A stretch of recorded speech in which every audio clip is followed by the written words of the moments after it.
A new text, new class, new course, and wonderful to have you join this. Welcome to both the longer term students that have been studying the Bhagavad Gita for a number of years, I think 6 years, and also the newer batch of people that came in as yoga students through Ramananji. And we had incorporated that as a beginning of introduction to the Vedanta, and that was about 2 years ago. And so, what we had decided to do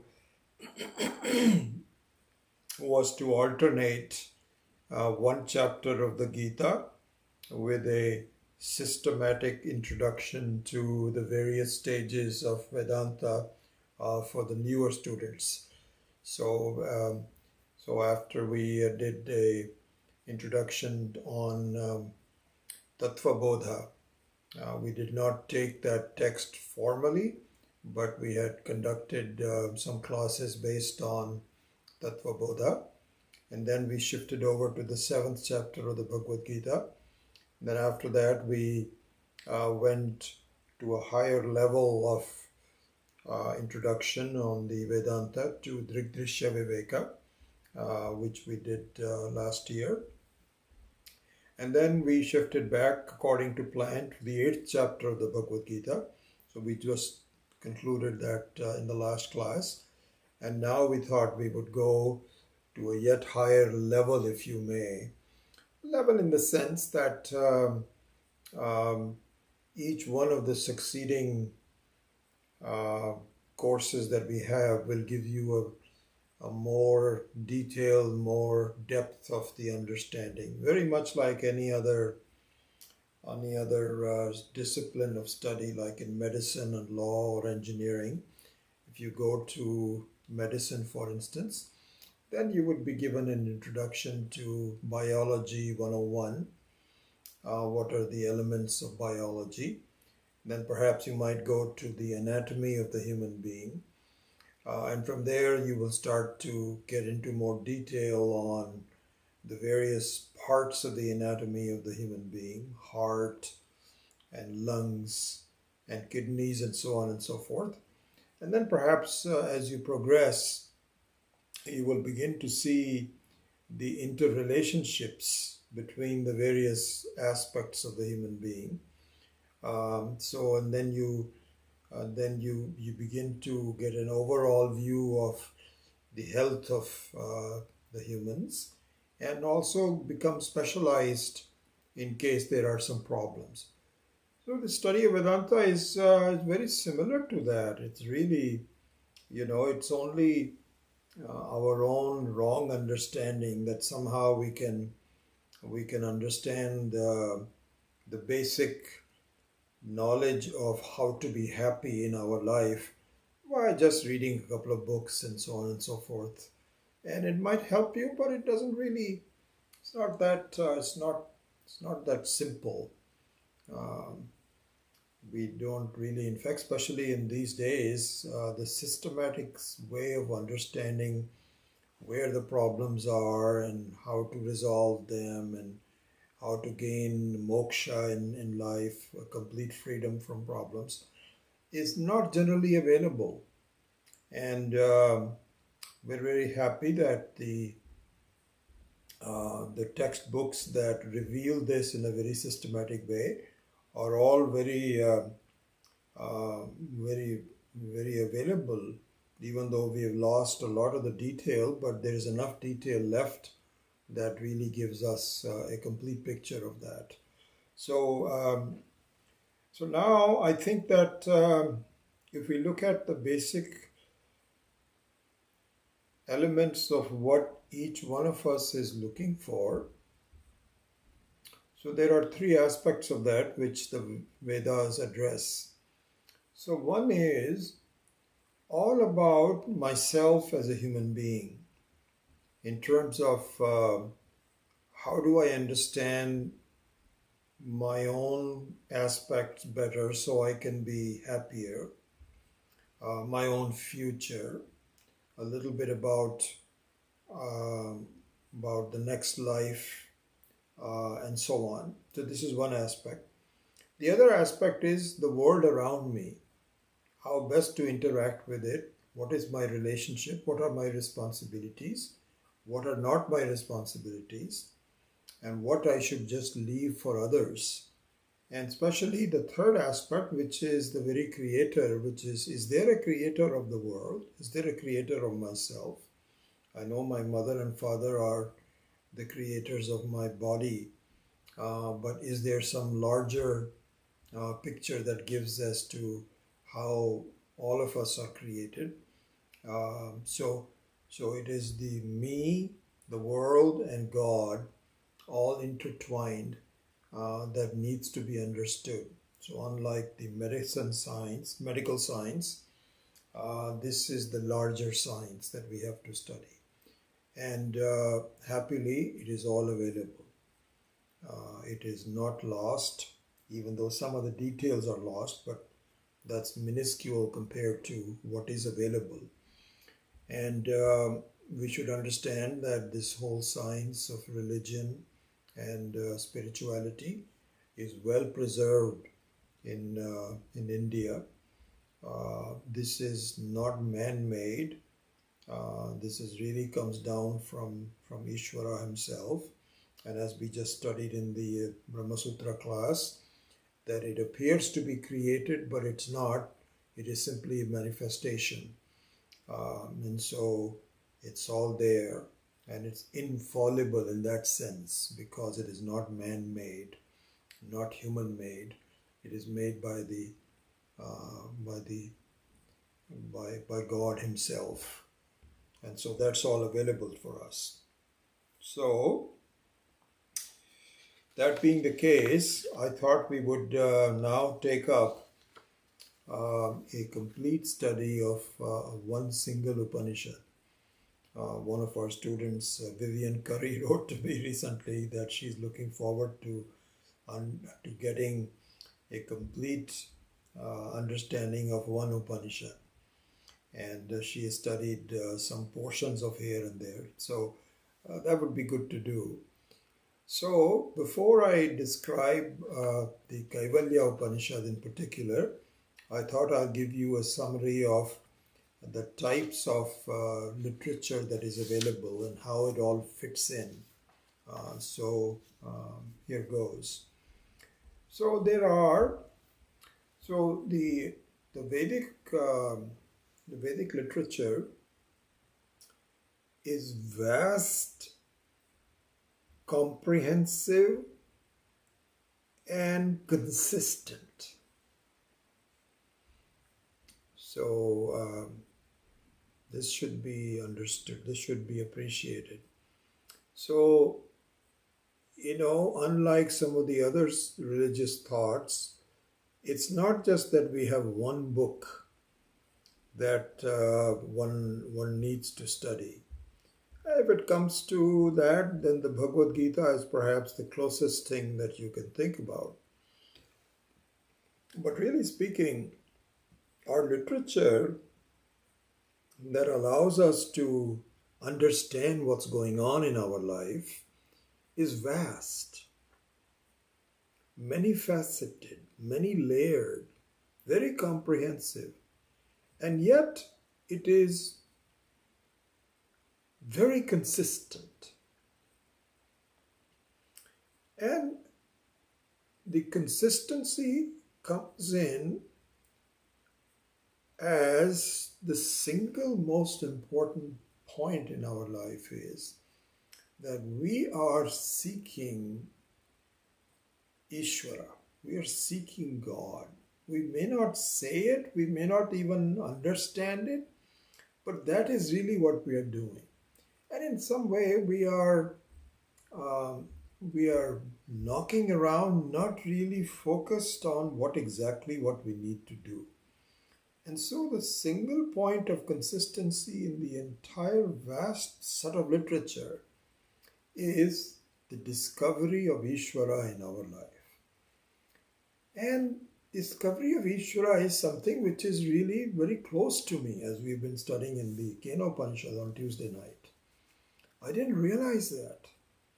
And so the entire set of literature is to convince us that the quest for God is a quest for something discovering within myself. So this is in the Sanskrit language called Tatparya Nishchaya. Tatparya Nishchaya. So Tatparya means what is the main goal in my life? What is the essence of it? What does all these literature pieces that we are going to talk about mean? What are they focused on? This is what it is. So the Tatparya here is Jiveshwara Aikyam in Sanskrit. Jiveshwara Aikyam means that the Jiva, which is the human being, and Ishvara, the God, are essentially one and the same. So this looks very strange. How can I be a limited person, be similar or even the same? Forget about similarity. How can it be, forget about sameness, how can I even be similar to the all-encompassing Ishvara? What needs to be understood? So this is the Tatparya of the entire set of literature. And what are the different sets of literature? So here goes. So the one level of literature are called, this is in Vedanta, which is called Upanishads. So Upanishad, which we will go in a minute, not in a minute, but in a few minutes. But anyway, the Vedas are the source book of knowledge. The source, not source book, but the original source of knowledge is in the Vedas. And Vedas have both the sadhana, which is what is necessary for me to understand in the form of karma, what is necessary for me to excel, which is in the form of upasana, and what is it that I need to understand that will set me free through in the form of jnanam, knowledge.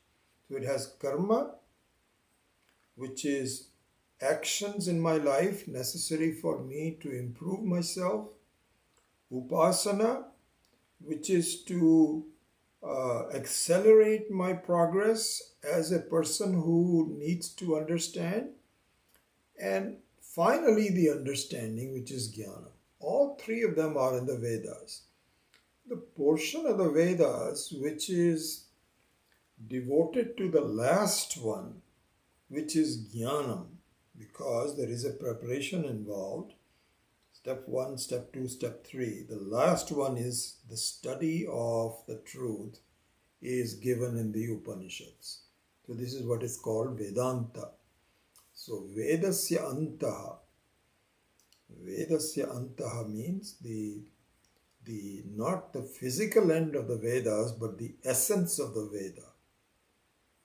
Like for example, when you burn some incense, what is left back, what is the essence is the ashes, which I usually put on my forehead before I start a class. And so this essence is called the Vedanta. The Vedas, the Anta of the Vedas is called Vedanta. And the Vedanta is in the form of the various Upanishads. And the number of Upanishads were literally in thousands, still are. It's not just one place that are given, it's all over the place.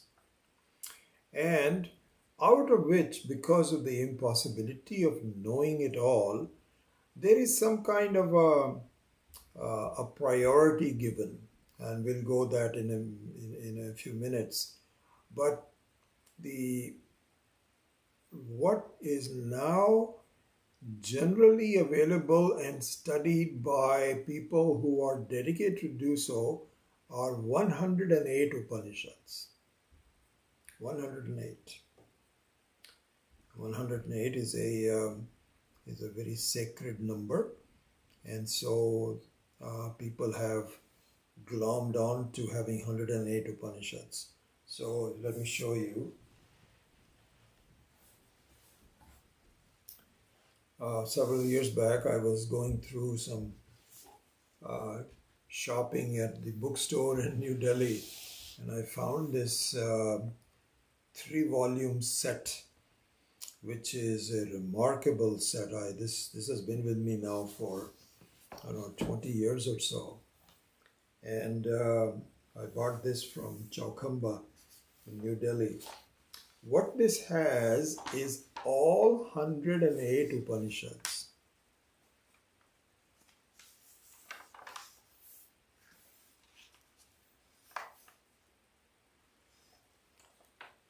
So this is Chandogya. All 8 Upanishads with all of their mantras and a Hindi translation in Hindi, which is my mother tongue, for all of them.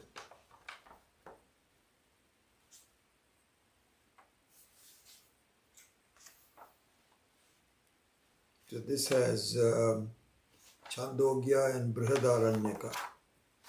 Then volume 2 has lots of other ones. Altogether, 108 different Upanishads. And once in a while, I would just go through and thumb through. I probably studied maybe no more than 15 of them in my lifetime. So it's not that I'm going to study all 108, but it is kind of nice to know that there are these Upanishads are there. Just to give you one idea, there is an Upanishad. I was going through the notes.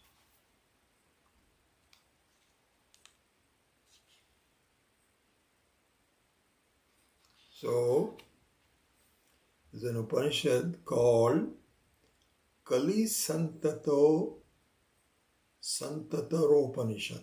Kali Santataropanishad. And the content of that is the following. Hare Rama, Rama Rama, Hare Hare, Hare Krishna, Krishna Krishna, Hare Hare. This is the whole Upanishad. And as we will see in a few minutes, Upanishad means there is a secret involved that one has to understand. And so we will do the same thing on Kaivalya Upanishad. Each Upanishad has a gist of a number of very deep and important concepts that have to be revealed by a teacher, because the teacher also had to study it through some other teachers. And so this is kind of like a key that opens the room. And also Vedanta is called Rahasyam. So Rahasyam means a secret. Secret means that it's not easy to see. You have to really, somebody has to open up the code. And so this Upanishad, Hare Rama, Rama Rama, Hare Hare, Hare Krishna, Krishna Krishna, Hare Hare, looks very simple on the surface. But there's a lot behind it. And it has to be really explained and so on. And so that's just one of the 108 Upanishads that is there. I saw that in the list and so on. So anyway, going back to the level of literature, the original literature is in the form of Upanishads from the Vedas. And out of that, it is possible to study 10 to 15 of them in one's lifetime, easily. In fact, I have partially studied about 12, 13 of them by now. And so we will go into that with Kaivalya in a minute. But let's continue on with the tour of the literature, the levels of literature. So the first level is the Upanishads, which is also called Shruti. And this is all not man-made. This has always been there as a very nature of the reality, and it is revealed from time to time.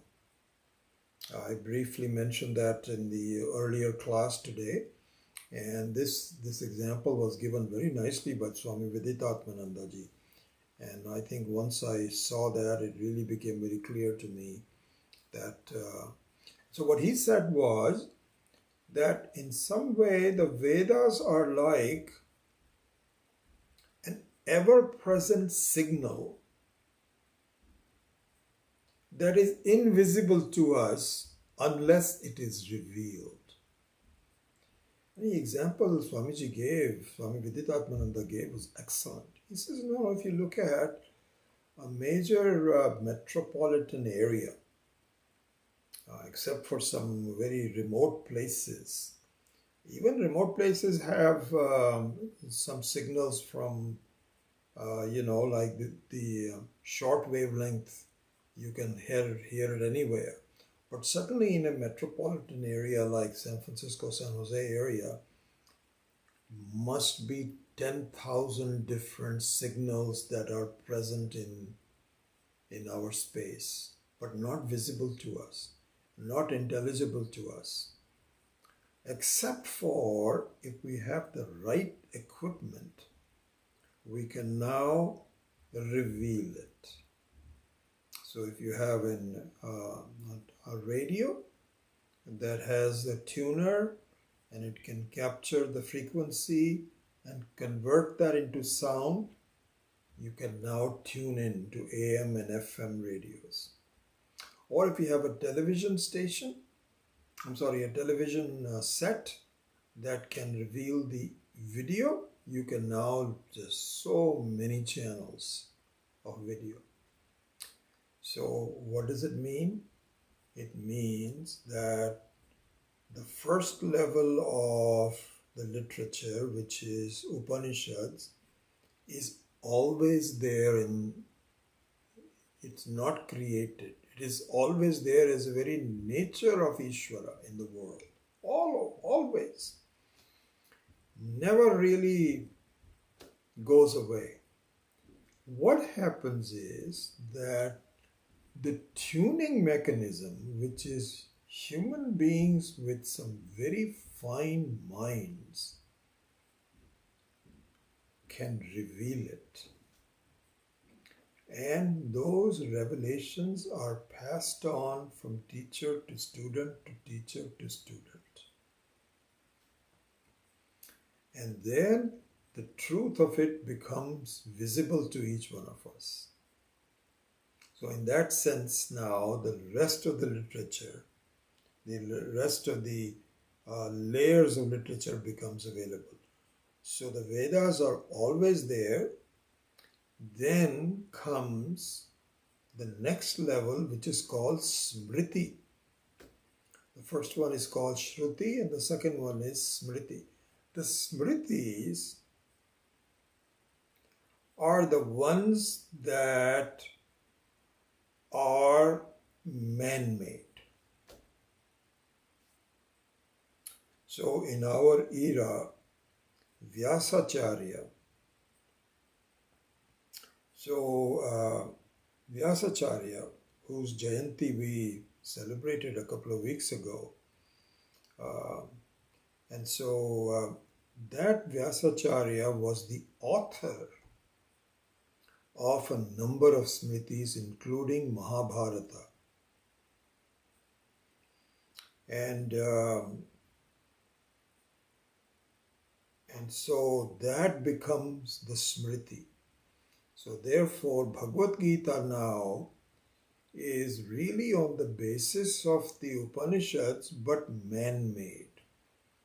And so in each one of these layers that we will talk about, the original knowledge is now presented in the form of understandable language.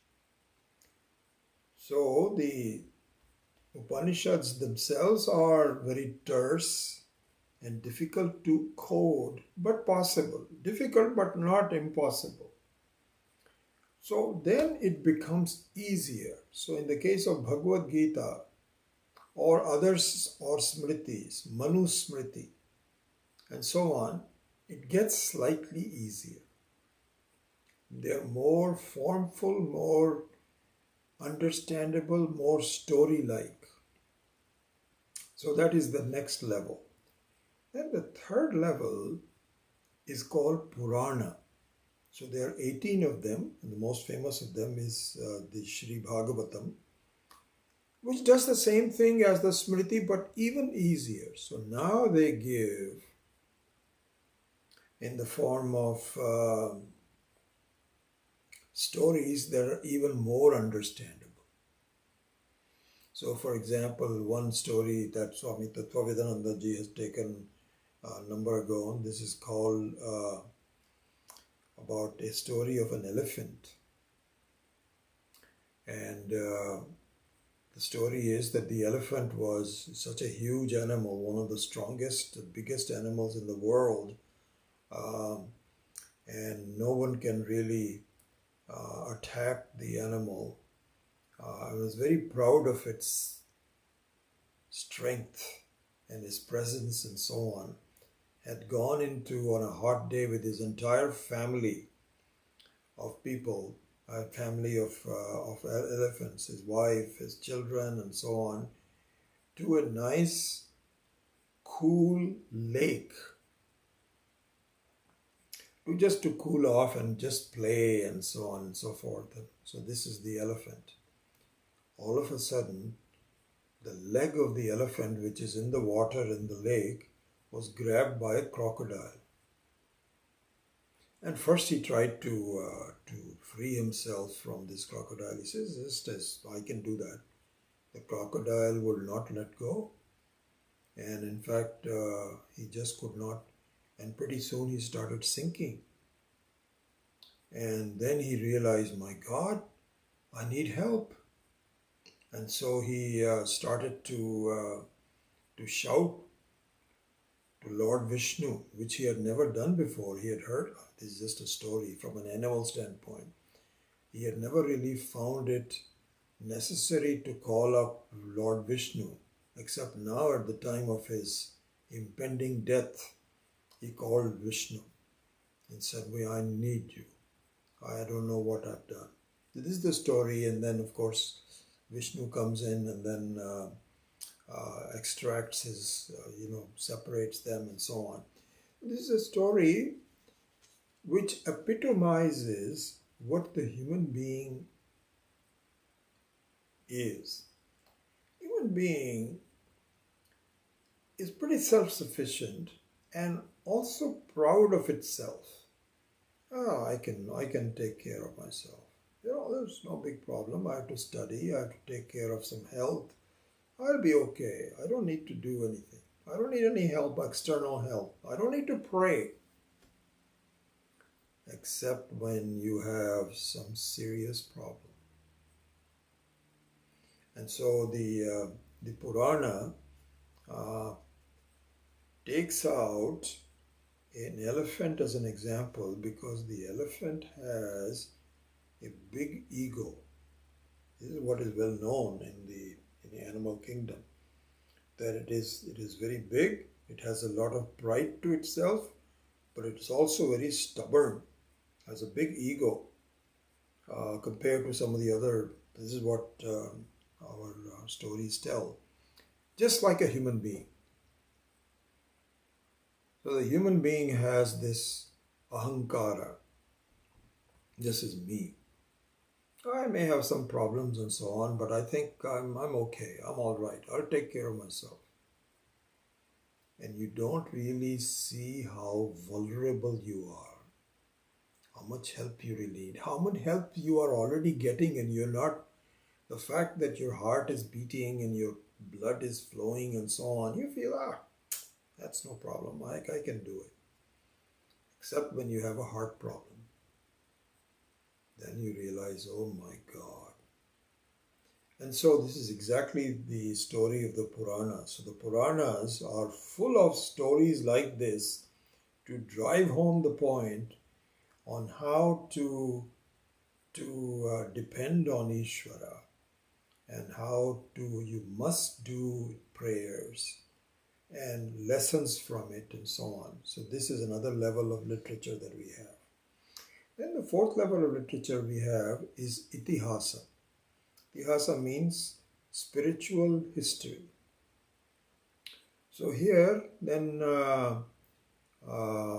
all the Ramayana and Mahabharata, and not only that, but there are Vedic stories too. There are lots of Vedic stories that we don't hear about. They're also there.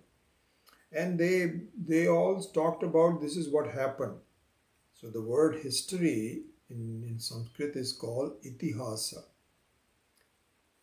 Itihasa. That's composed of the following.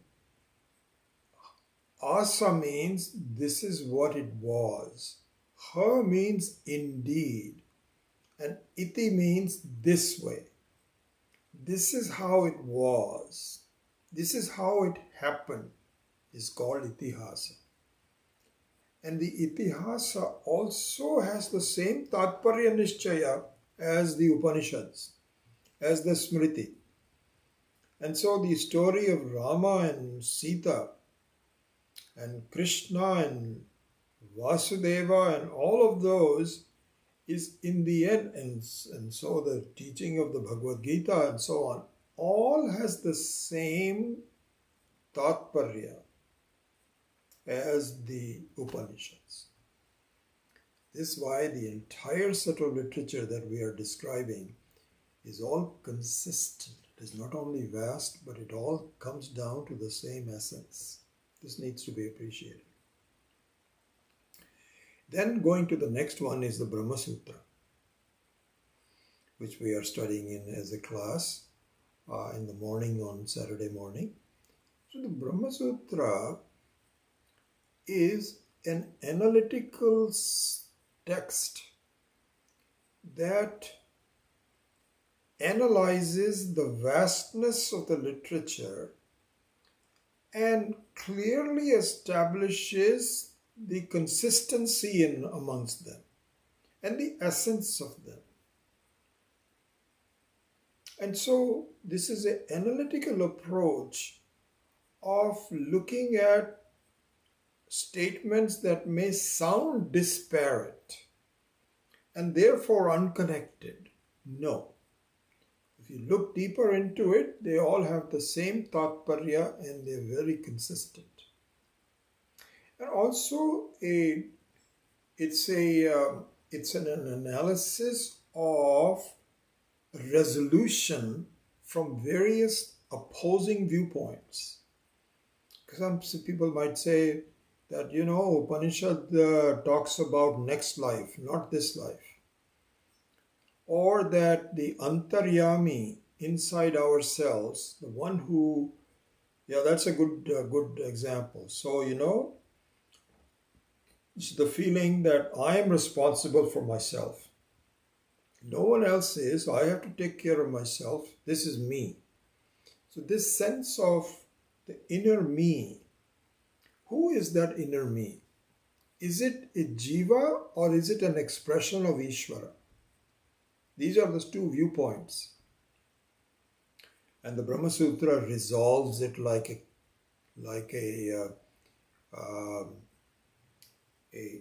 Supreme Court might. So because there can be a lot of different lawyers that argue this is right, the other one says no sir, that is not right, this is right. And so they all have a fight going on.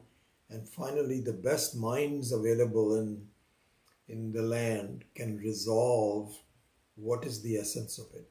So the Brahma Sutra is an analytical text but acts like a spiritual Supreme Court that looks at the various proposals that Jiva is responsible, no Ishvara is responsible, and resolves it in a very analytical and definitive manner.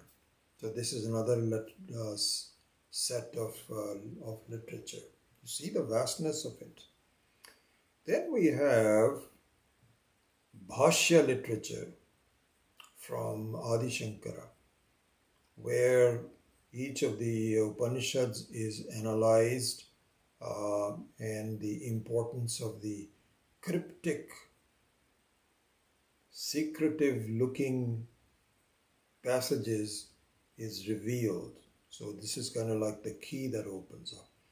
And the wisdom of Adi Shankara, and from others from time to time, but in the recent times, Adi Shankara that lived in the 7th century, and his work and is called Bhashya.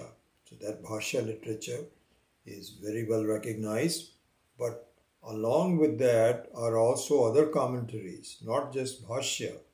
Bhashya is only meant for the commentaries of Adi Shankara, but non-Adi Shankara commentaries are also given different names, Vyakhya. And so those are available throughout the, and so that is another set throughout the history of our nation and now of the Vedic thought. And those are also available in many, many different ways. I have some books where there are multiple levels of, and so for example in Brahma Sutra, there is the Bhashya of Brahma Sutra by Adi Shankara. Then there is a exposition of the Bhashya by Ratnaprabha. And then there is an exposition on Ratnaprabha. So there's like 4 or 5 levels of understanding that are available and well preserved, all in Sanskrit, of course. So this is another level of the literature. Finally, we have what is called Prakarana Granthas. Prakarana Grantha means topical books.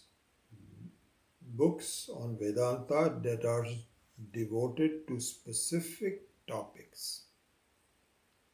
And by that we mean that it is not an overall exposition, but it has a specific application, keeping in mind a specific set of students that need that.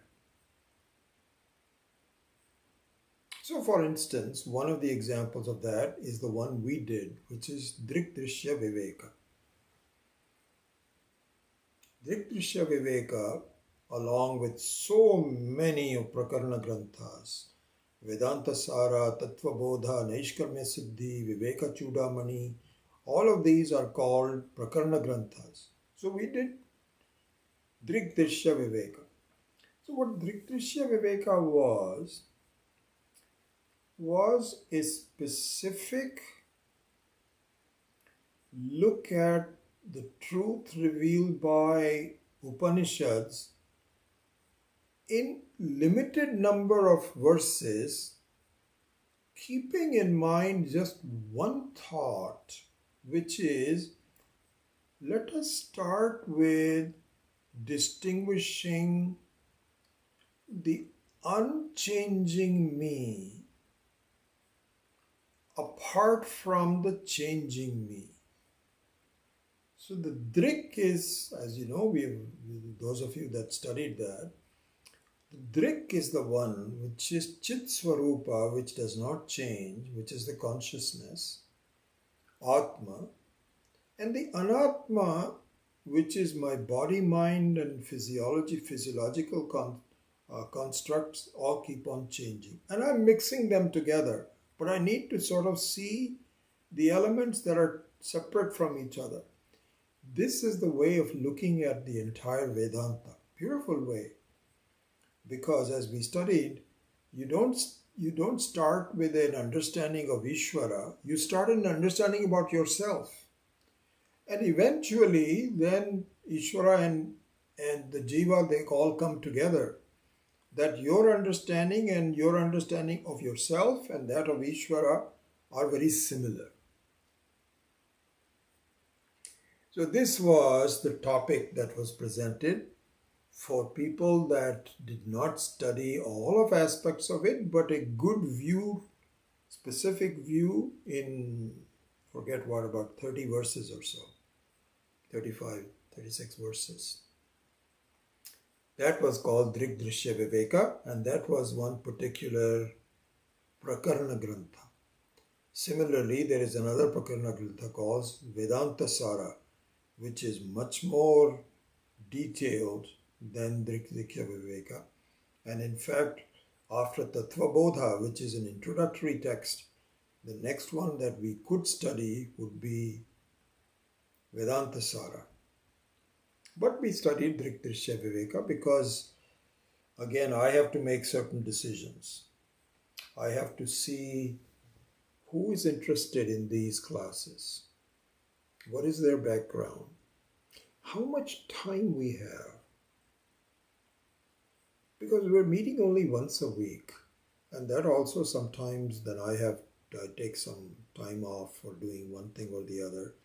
So in a year we have maybe about 45 weeks of study. In those 45 weeks, what books can we take up that do not take 10 years? I have to make that determination. And luckily there's a lot of literature that is available, and I can pick and choose and say this one. And in fact, that leads me to the choice of Kaivalya Upanishad. Okay, so with that, let me kind of give you a tour of going back to the Upanishads and where Kaivalya Upanishad fits in. And then, so we will not have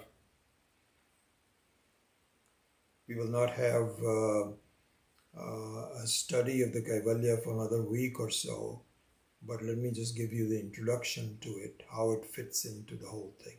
Okay. All right, so let's go back to the Vedas and the content of the Vedas as far as the Upanishads are concerned.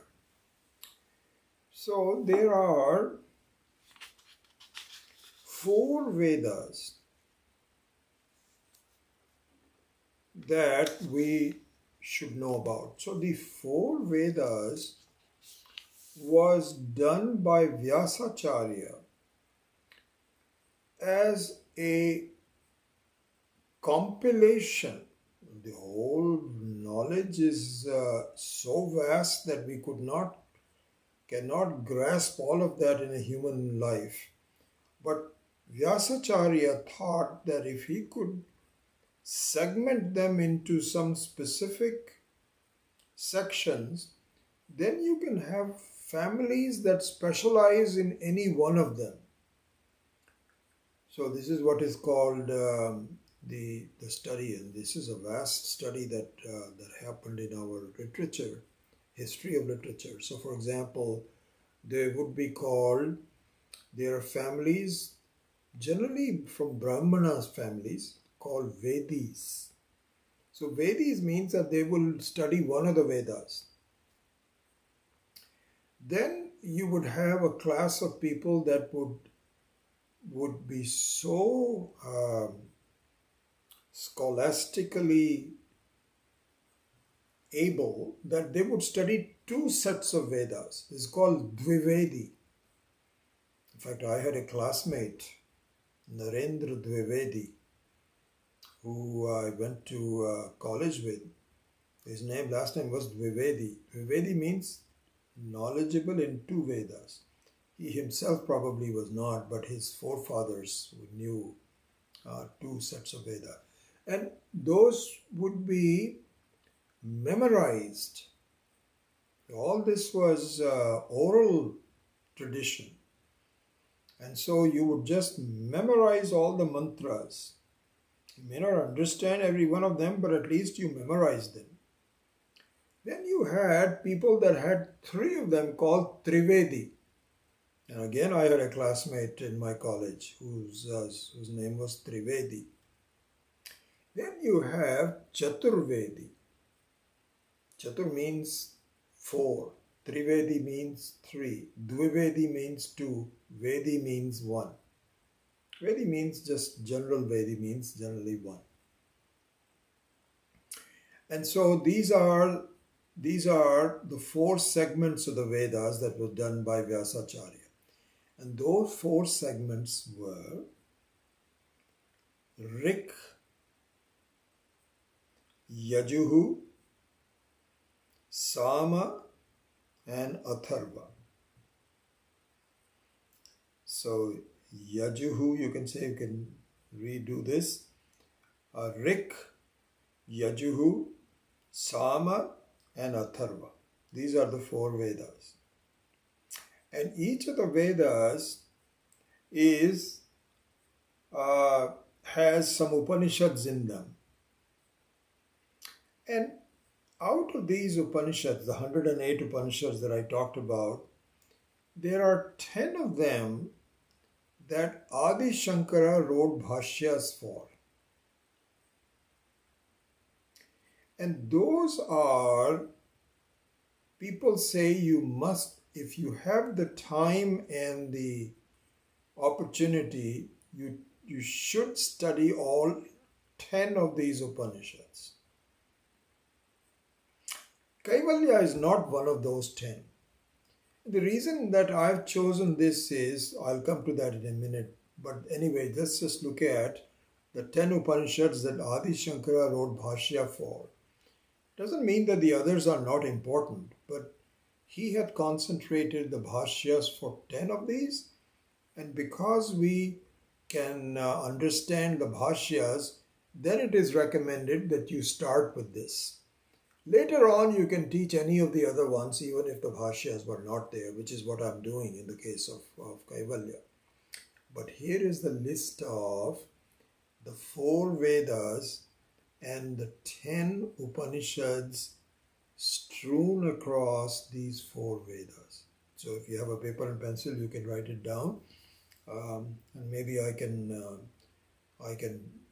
compose this in a piece of paper and send it to you later on. Anyway, first one is called Rig Veda. There's only one Upanishad out of the 10 which forms a Upanishad in this Veda. It's called Aitareya Upanishad.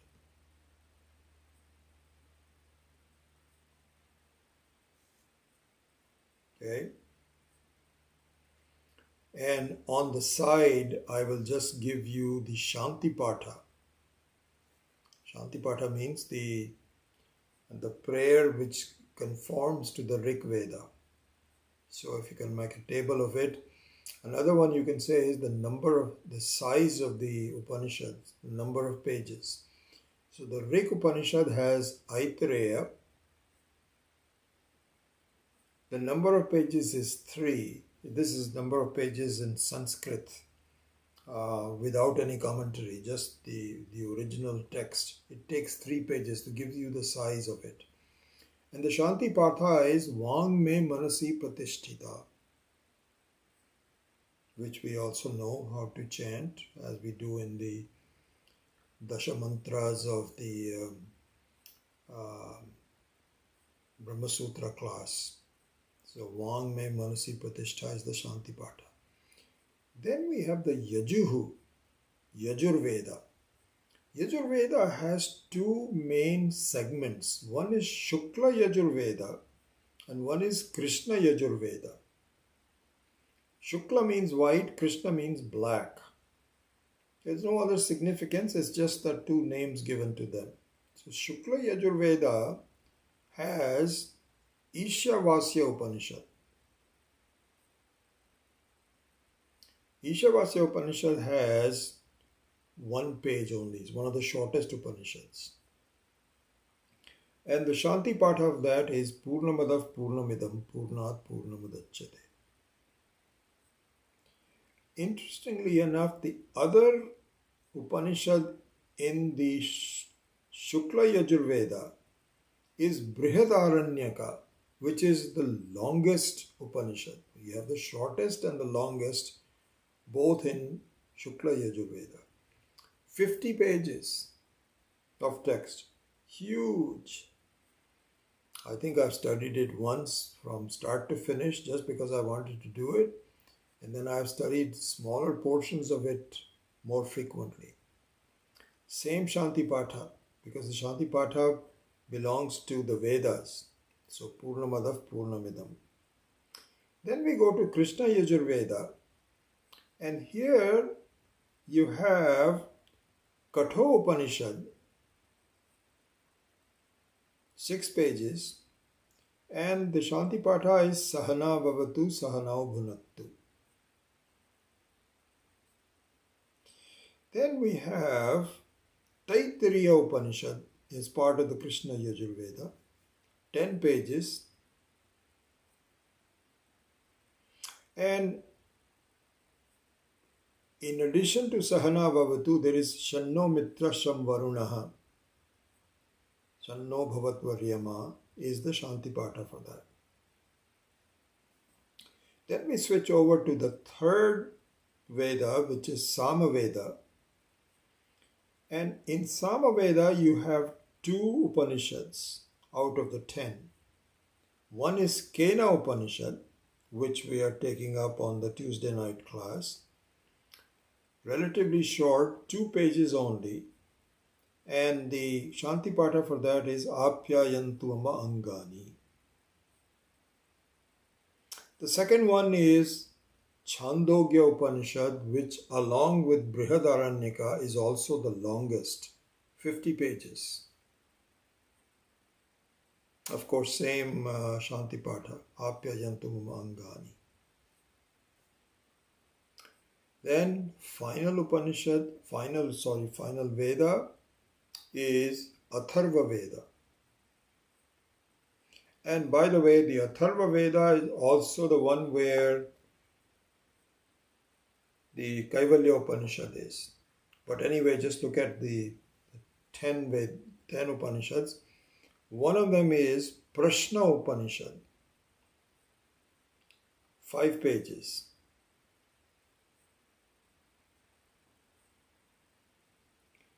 And the second one is Mundaka Upanishad, 5 pages. And the third one is Mandukya Upanishad, 1 page. And the Shanti Patha for all 3 of them is Bhadram Karne Bihi Shrunuyama Deva.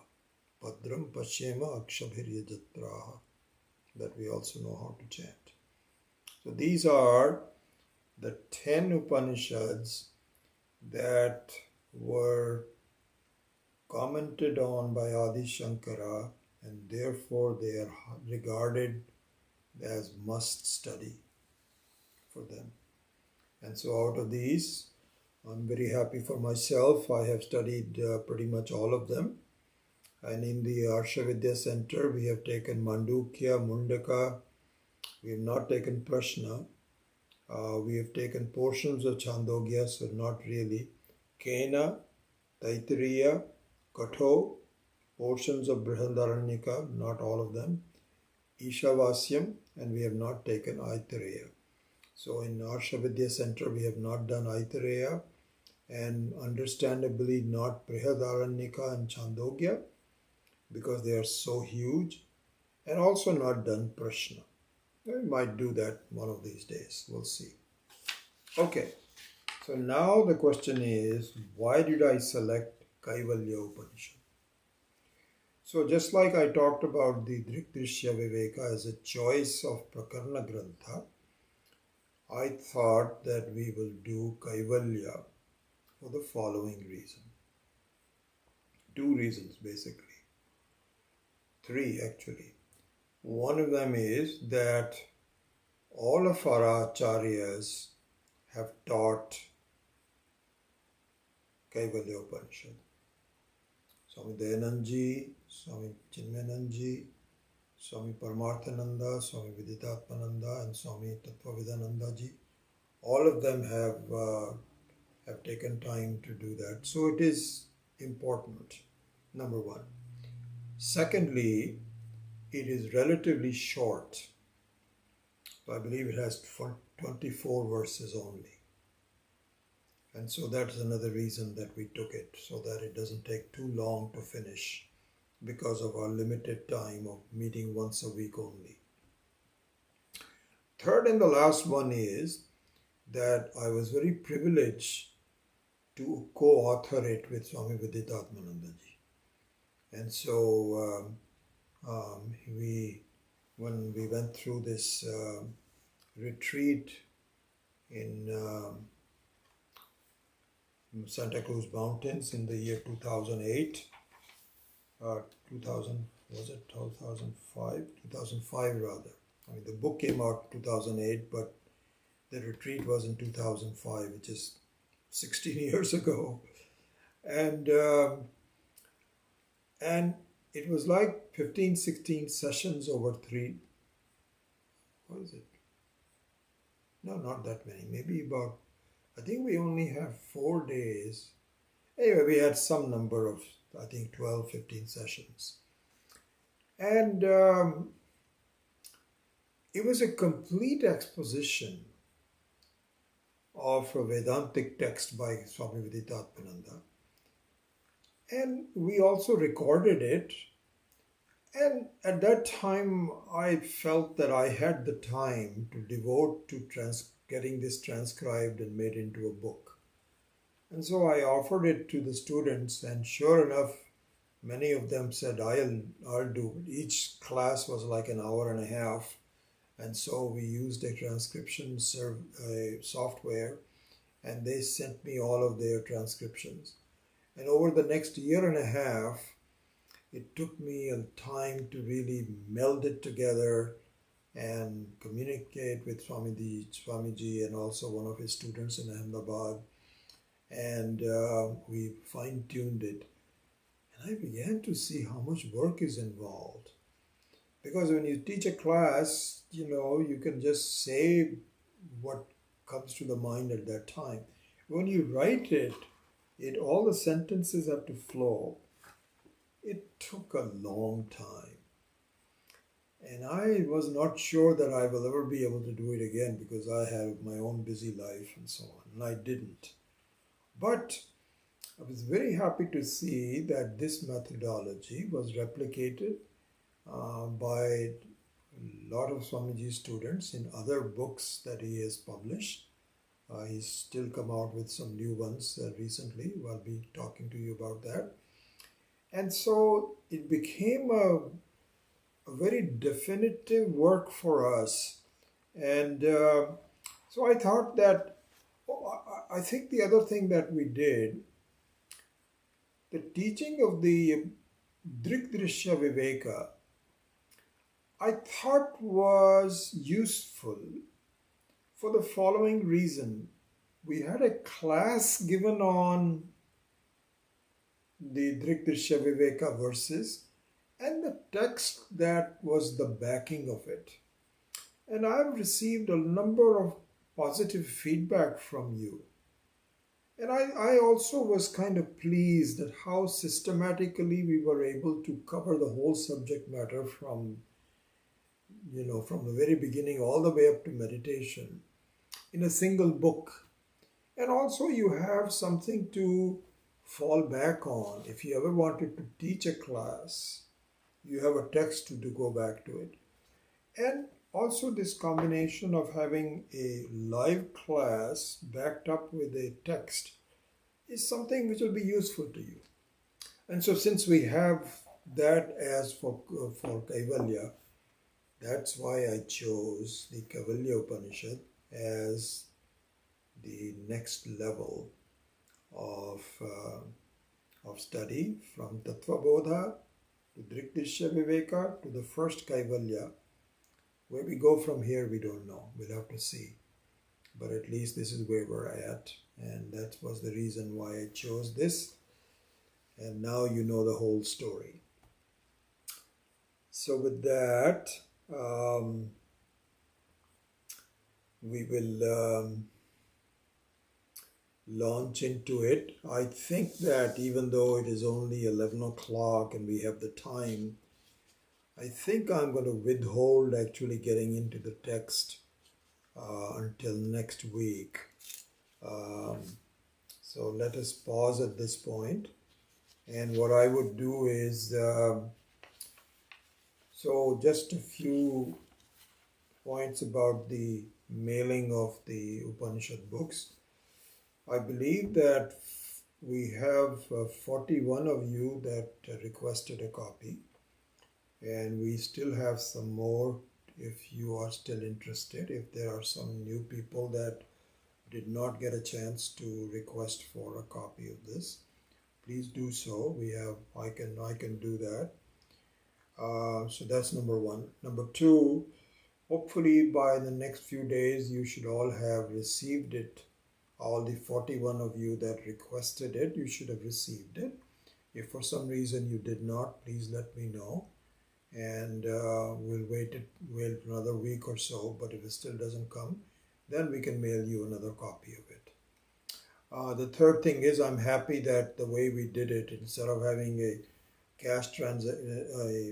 sale transaction to each one of them, you were very kind enough to give me a lot of donations as part of Guru Purnima, Vyasa Purnima, and so I think that is a good way for us to do it. As long as these books are not very costly, this is including postage and so on. It was like $10-12, so it is easy for us to afford it. And so I think we'll continue on that. I'm happy that some of you that expressed the fact that you were able to get a copy without having to pay for it. It's perfectly fine. We can easily afford it. The more important thing is that you have a copy of it. And so if you have other friends that are interested, I think I still have about 5 or 6 more copies that I can send out. So, so that's that. What else? All right, so let me see who is here. Yeah, I would say the following. Based on the experience of Drikdrishya Viveka, yeah, I should also say that, I should add that based on the survey that we did, we're probably going to continue with this format of YouTube and teaching through that. I think for most purposes it's okay, it's fine. Once in a while I think we should go back to a Zoom call, but it cannot be done very often. So we will do that as satsang. But in general, we're going to continue to rely on YouTube for doing so. So what I was saying was that it was very pleasing to me that quite a few of you have really kept in touch with me in terms of your questions, your comments, your feedback, and I really value it. So even if you are not able to see me on this YouTube chat, you could, and Virendra, I don't know if you are in this class or not. I just saw your email this morning that you are having difficulty going to the chat window. I am not sure. You may have to ask Raj Paripatyadar or Chandra Dulam on how to do that. I don't know how to solve your question. Anyway, even if you're not on the chat window, if you could let me know once in a while that you are listening, you're watching, that would be very useful to me. So with that, let me just see who's all there, and if you have any questions that I can answer. So with that, I will probably close the class for today, and then we will start the study of the Kaivalya by itself from next week. And even if you don't have copies of the text by then, it's okay. It'll be a while before we can get into it. So, but I think hopefully you'll have a text by then. Okay.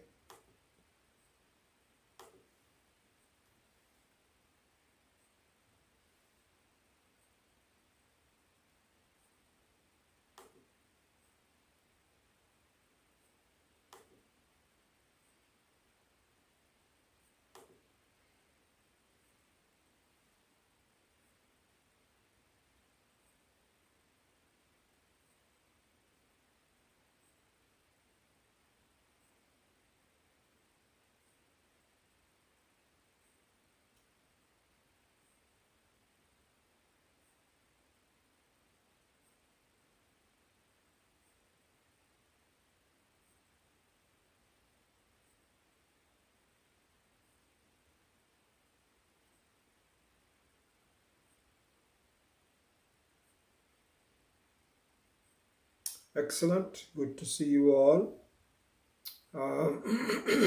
Think I recognize all the names. There's no one that I see but I don't know. So very happy that you are all attending this particular course, and look forward to unfolding the Upanishads jointly. I mean, every time I teach this, it is good for me too. It is a revision of the concepts, and I really enjoy it. So it's not just me teaching it to you, I also teach it to my own mind as we go along. So with that, if there's no other questions, I take your leave and hopefully we'll see you next week.